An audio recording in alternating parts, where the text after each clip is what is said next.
Assalamualaikum warahmatullahi wabarakatuh. Waalaikumsalam Waalaikumsalam warahmatullahi warahmatullahi wabarakatuh. wabarakatuh. Bismillahirrahmanirrahim. Alhamdulillahirabbil alamin wa bihi nasta'in ala umurid dunya waddin. Wassalatu wassalamu ala asyrafil anbiya wal mursalin sayyidina wa maulana Muhammadin wa ala alihi wa ashabihi ajma'in wala hawla wala quwwata illa billahil aliyyil azim. Subhanaka la ilma lana illa ma 'allamtana innaka antal alimul hakim. Allahumma anfa'na bima 'allamtana wa 'allimna ma yanfa'una wa zidna ilman nafi'an. Amin ya rabbal alamin. Amin ya rabbal alamin. Bapak Ibu hadirin wal hadirat rahimakumullah. Alhamdulillah puji syukur kita panjatkan kehadirat Allah Subhanahu wa taala atas segala karunia nikmatnya. Sholawat dan salam semoga senantiasa terlimpahkan kepada junjungan kita Nabi besar Muhammad Sallallahu Alaihi Wasallam, kepada keluarganya, sahabat-sahabatnya, dan para pengikutnya yang senantiasa mengikuti sunnah-sunnahnya sampai hari kiamat. Semoga kita, keluarga kita, anak keturunan kita tergolong umatnya Nabi Muhammad Sallallahu Alaihi Wasallam dan akan mendapatkan syafaat dari beliau. Amin ya Rabbal Alamin. Bapak Ibu hadirin wal hadirat rahimakumullah. Alhamdulillah malam hari ini kita diperkenankan oleh Allah Subhanahu wa taala untuk melanjutkan kajian Al-Qur'an Perkata. Insya Allah pada malam hari ini kita akan mengkaji suratul Baqarah ayat yang ke-194.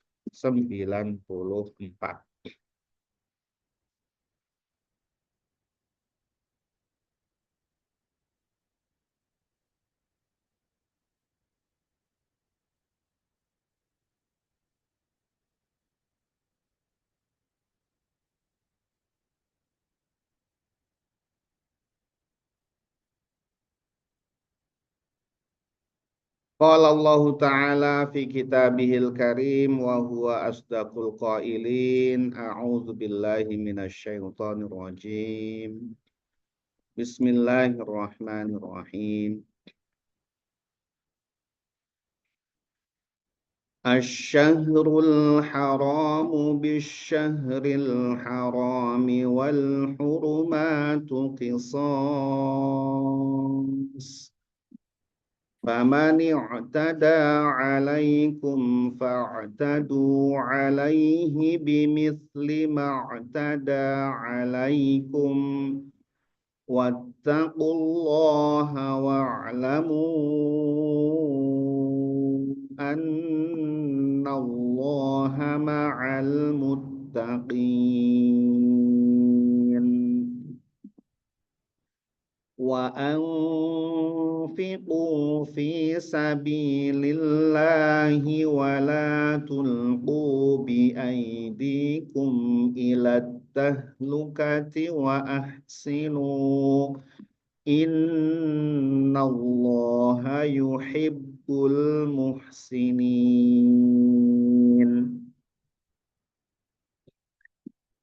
Pada ayat sebelumnya Allah Subhanahu wa taala menerangkan kepada kita tentang perintah untuk berperang, ya.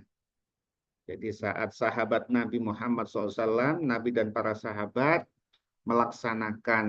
akan melaksanakan umroh qadha, yaitu umroh yang dijalankan pada tahun ke-7 Hijriah. Qadha karena tahun sebelumnya, tahun ke-6 Hijriah, itu Rasulullah dan sahabat sudah akan melaksanakan umroh, tapi dicegat, dihadang oleh kafir musyrikin.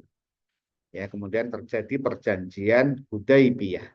Akhirnya Rasulullah pulang bersama sahabat, dan tahun berikutnya, tahun ke-7 Hijriah, Rasulullah dan sahabat melaksanakan umroh qadha.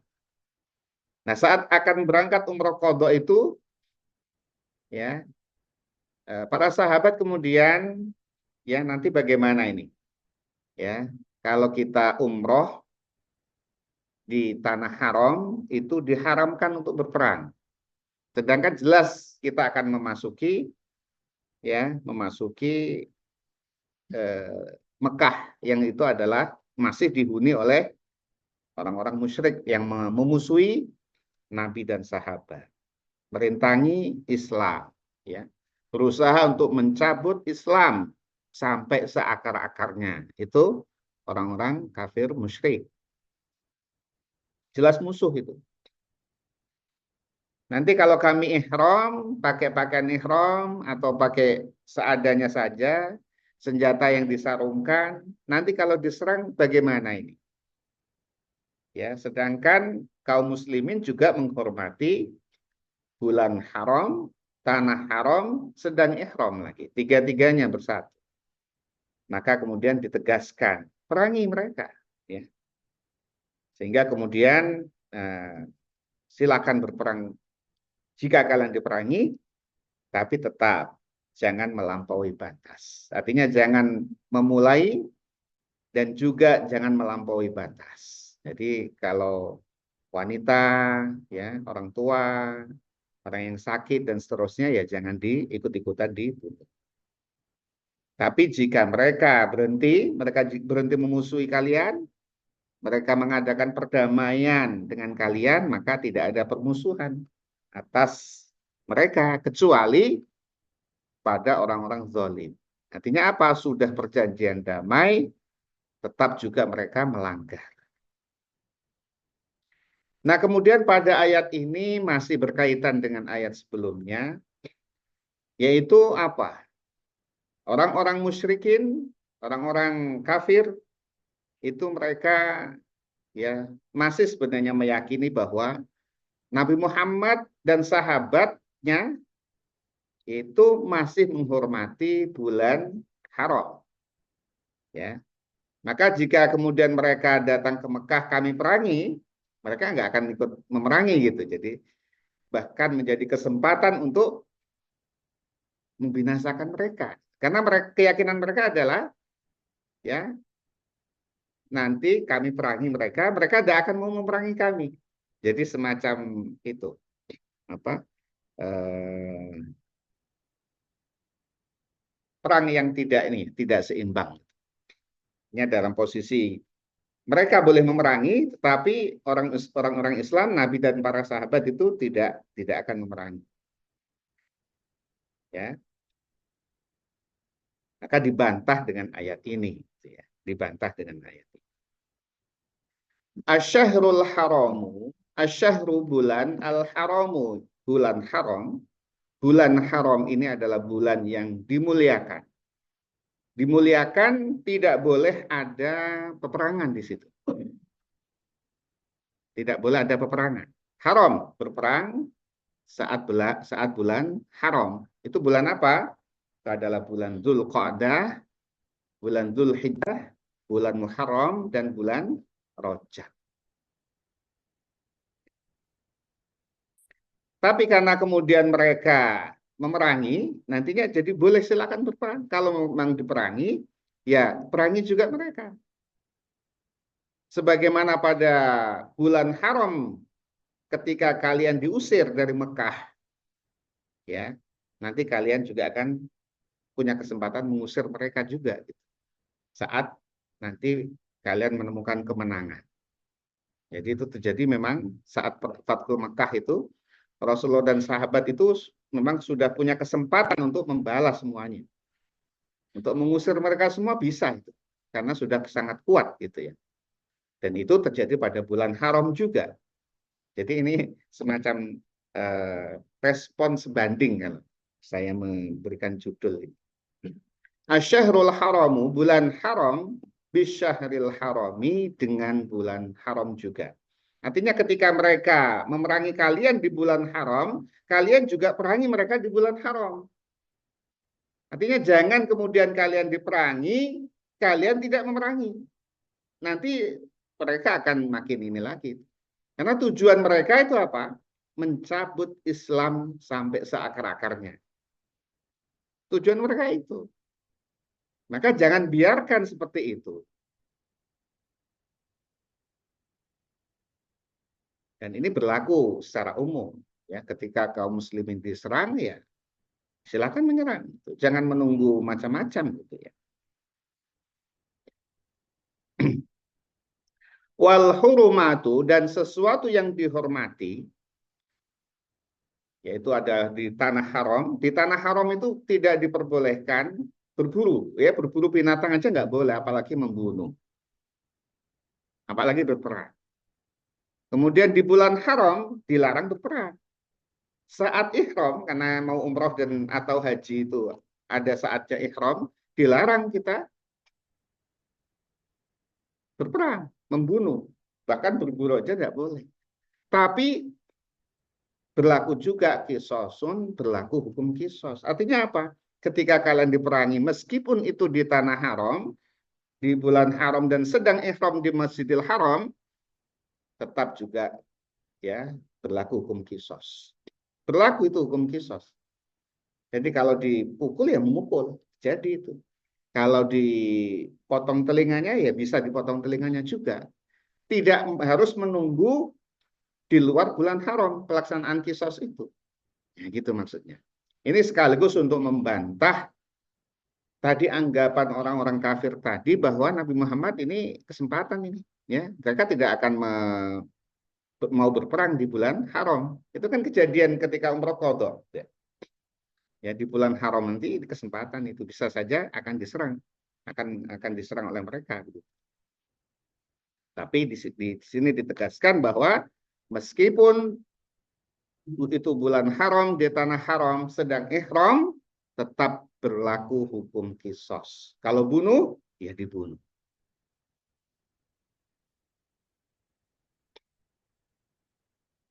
Faman i'tada alaikum. Faman, maka barang siapa i'tada yang dia melampaui batas. Melampaui batas itu tadi ya menyerang, itu melampaui batas. Ya, tidak boleh berperang kemudian ditabrak oleh mereka, tapi kaum muslimin jangan melakukan ini ya. Kalau mereka nanti ya itu menabrak eh, yang dihormati tadi itu, menyerang alaikum atas kalian.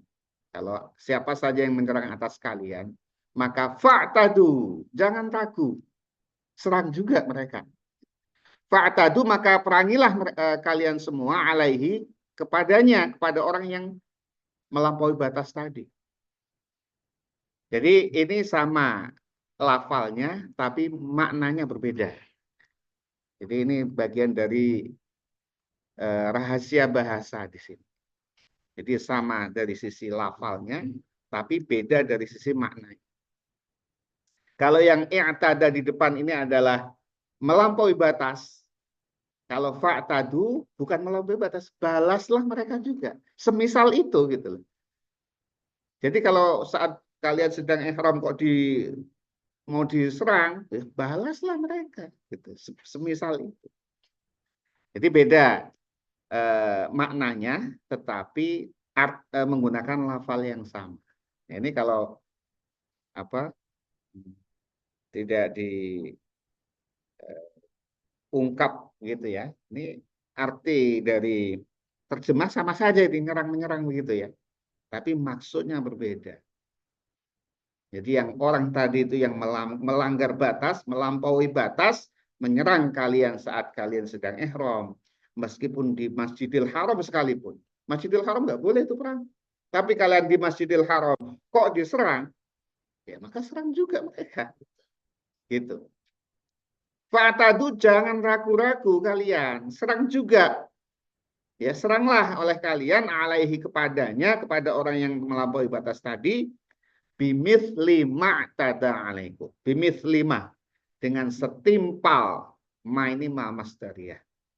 Ma masdariyah itu menyimpan, ya. Sewa. Jadi sebagaimana mereka juga, ya.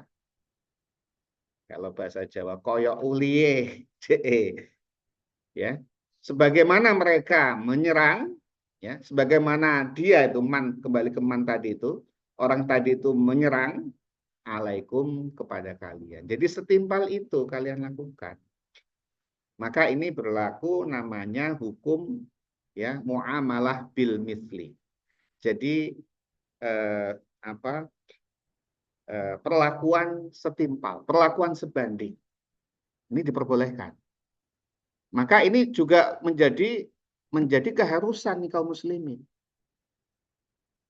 Jadi apa yang kemudian ini dalam konteks peperangan itu disiapkan oleh musuh, kaum muslimin juga menyiapkan itu. Jangan ketinggalan. Pernah satu ketika di zamannya Khalifah lupa saya, ya. Itu dulu ada penemuan tentang bom. Sebelumnya perangnya itu pakai pedang, tombak, seterusnya. Kemudian ada temuan bom. Sebenarnya penemuan itu ada di kalangan kaum muslimin. Tapi kemudian karena nanti itu efeknya adalah bisa membakar gitu ya, itu diharamkan waktu itu. Nah itu diambil oleh musuh ternyata. Dan kemudian disiapkan oleh mereka, kaum muslimin tidak menyiapkan itu. Akhirnya apa? Begitu terjadi benturan, kaum muslimin menggunakan pedang, tombak dan masih seperti yang lama, musuh sudah pakai mesiu, udah pakai itu peluru gitu ya. Pakai peluru sudah itu. Nah, begitu datang peluru yang masuk, yang ini yang kalah ya. Maka bimis lima tada'ali, semisal itu lakukan juga gitu. Kalau musuh itu menyiapkan peluru, ya kaum muslimin siapkan peluru. Bahkan kalau misalkan nuklir itu ya, itu kaum muslimin juga punya nuklir kalau bisa. Maka akan sebanding. Jadi seperti Pakistan gitu, seperti Pakistan itu dan India kan itu rawan untuk konflik. Sehingga kemudian India punya nuklir, Pakistan punya nuklir. Akhirnya biasa ini ya, sebanding. Kalau tidak maka bisa diintimidasi. Jadi yang setimpal dengan itu perlu disiapkan oleh kaum muslim. Ya, maksudnya ini adalah supaya tidak itu tadi, tidak dizolimi. Itu yang utama. Yang utama adalah tidak dizolimi. Jadi kita persiapannya ala kadarnya, sementara musuh itu sudah menyiapkan yang dengan teknologi maju, pesawat segala macam, ya di sini masih pakai biasa-biasa saja. Ya itu secara hitung-hitungan ya akan kalah gitu ya. Tetapi ya tentunya ya pertolongan tetap prerogatif Allah Subhanahu wa taala. Jadi membela diri. Maka kemudian kita besok memperingati Hari Pahlawannya. Itu adalah momentum di saat terjadinya perlawanan bangsa Indonesia atas ya niatan, bahkan bukan hanya niatan, memang datang pasukan untuk kembali akan menjajah Indonesia. Dan ini dipersilahkan gitu. Ya jangan kemudian penjajah datang, silakan. Tidak ada apa-apa, tidak ada respon apa-apa. Karena mereka akan datang menindas, mereka akan datang bahkan membunuh. Maka ya lakukan itu juga gitu. Sehingga terjadi peristiwa Surabaya. Ya. Maka mereka menjadi pahlawan. Perjuangan mereka ya untuk melawan penjajah. Diperbolehkan. Ya. Bahkan di tanah haram saja boleh, apalagi di luar tanah haram gitu ya. Jadi kalau kalian dizolimi, silahkan lakukan yang semisal. Gitu ya. Kita memukul itu haram, tapi kalau kita dipukul, kita balas mukul, tidak haram lagi. Tidak haram lagi itu. Jadi konteks situasi dan kondisi bisa merubah hukum. yang awalnya haram menjadi boleh. Ketika itu tadi, ya, dipukul, ya awalnya kalau memukul itu haram, karena kita dipukul, boleh memukul. Itu jadi tidak haram. Gitu ya. Sama dengan ini di Masjidil Haram kok memukul haram, membunuh haram. Tapi kalau mau dibunuh, ya silahkan juga bunuh mereka gitu ya. Jadi ini adalah respon sebanding.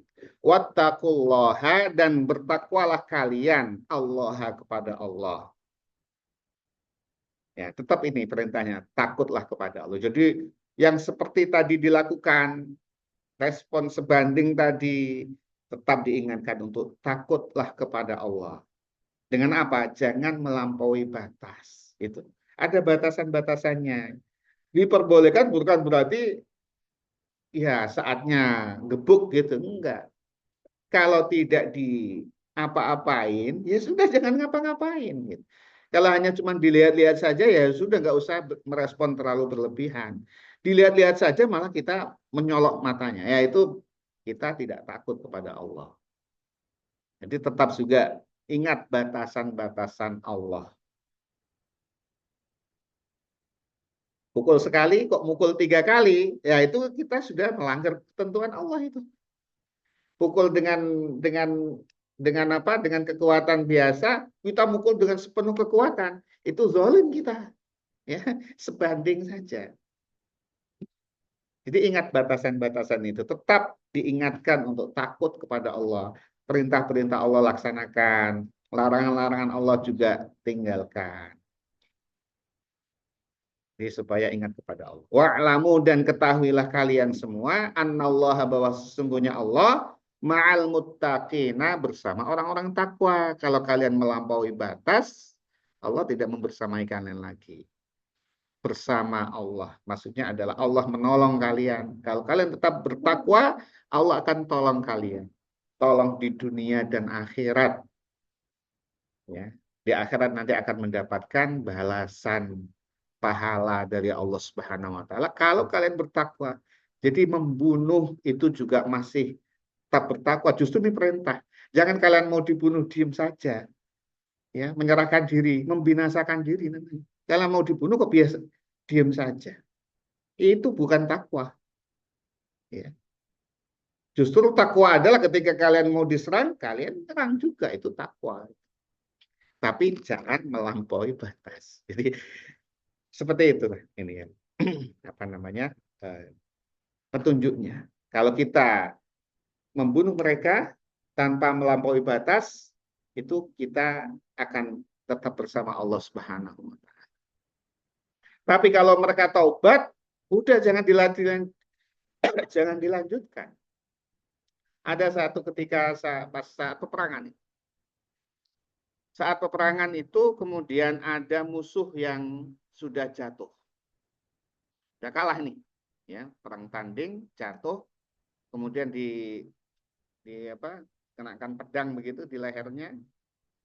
Nah, kemudian musuhnya syahadat, asyhadu an la ilaha illallah wa asyhadu anna Muhammad Rasulullah. Tetap ditusuk sama sahabat tadi.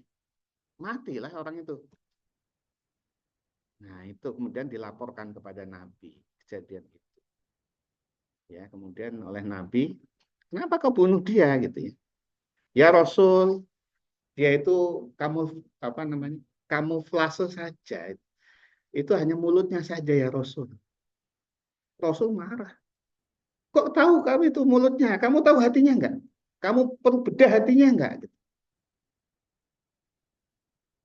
Ini mak sahabat ini agak ini tuh agak apa namanya ngeyel gitu. Ya Rasul, kalaupun saya bedah, apa saya tahu hatinya seperti apa? Kemudian dijawab Rasul, kamu saja nggak tahu hatinya kayak apa. Kamu bedah, kamu lihat hatinya, isi hatinya saja kamu nggak tahu. Yang terucap lesannya, yang jelas-jelas terucap lesannya, kamu ingkari. Kamu seperti apa?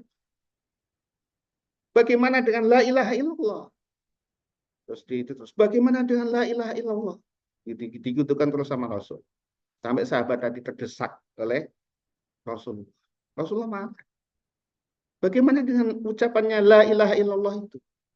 Artinya ketika sudah secara zahir dia minta ampun, taubat, hentikan Ya, hentikan, selesai itu.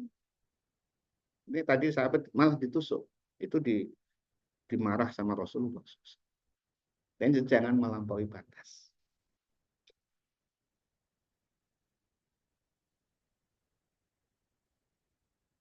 Bapak Ibu hadirin wal hadirat rahimakumullah.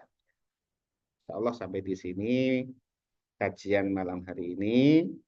Semoga kita senantiasa diberikan keselamatan oleh Allah, diberikan kesehatan, diberikan rezeki yang halal, berkah, diberikan ilmu yang bermanfaat fid din wa dunya wal akhirah. Amin ya rabbal alamin.